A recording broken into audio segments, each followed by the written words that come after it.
এদেশে জাতীয় সংসদ নির্বাচন, সেই সংসদ নির্বাচনে দক্ষিণ সুরমা ফেন্সুগঞ্জ আসন থেকে বিএনপির প্রার্থী জনাব এম এ মালিক সাহেব।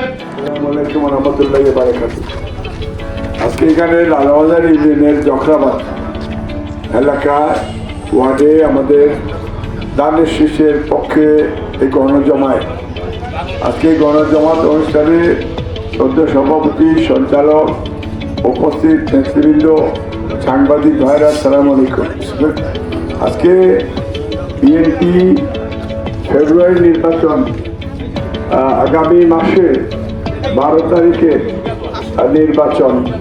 এই নির্বাচনে দানের শীষে আপনারা দয়া করে ভোট দিয়ে আপনারা আমাকে জয়যুক্ত করবেন।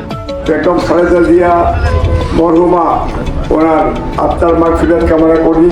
শহীদ রাষ্ট্রপতি জিয়াউর রহমানের আত্মার মাগফিরাত কামনা করছি। আমার নেত্রী এবং আমার দল এবং আমার চেয়ারম্যান জনাব তারেক রহমান আমাকে আপনাদের সেবা করার জন্য দানের শীষে আমাকে নমিনেশন দিয়েছে। আমি আপনাদের সাহায্য চাই, আপনাদের ভোট চাই।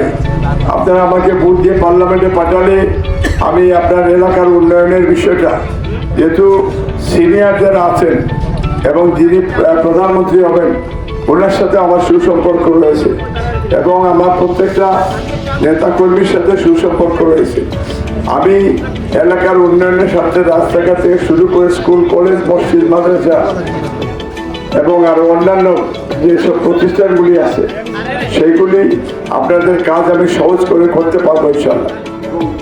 12টার ভিতরে দিয়ে দেওয়ার চেষ্টা করবেন, কারণ না হলে যদি গরমের সময় হয় তাহলে রোদ্রে বেশি দাঁড়াইতে পারবেন না। এই জন্য সকাল হলে আমাদের জন্য ভালো হয়। আর যুবদল, ছাত্রদল, অঙ্গ সংগঠনকে বলবো যে সকাল সেই বুথ থেকে শুরু করে পাহারা দিতে হবে বুথ সেন্টার এবং এবং গণনা না হওয়া পর্যন্ত আপনারা বুথ সেন্টার থেকে বাইরে কোথাও যাবেন না এবং এজেন্টকেও আমাদের সেই প্রয়োজনীয় পদক্ষেপ গ্রহণ করতে হবে। মহান আল্লাহ সর্বশক্তিমান, আল্লাহ আমাদের সকলের সহায়। সালামু আলাইকুম ওয়া রাহমাতুল্লাহি ওয়া বারাকাতুহু।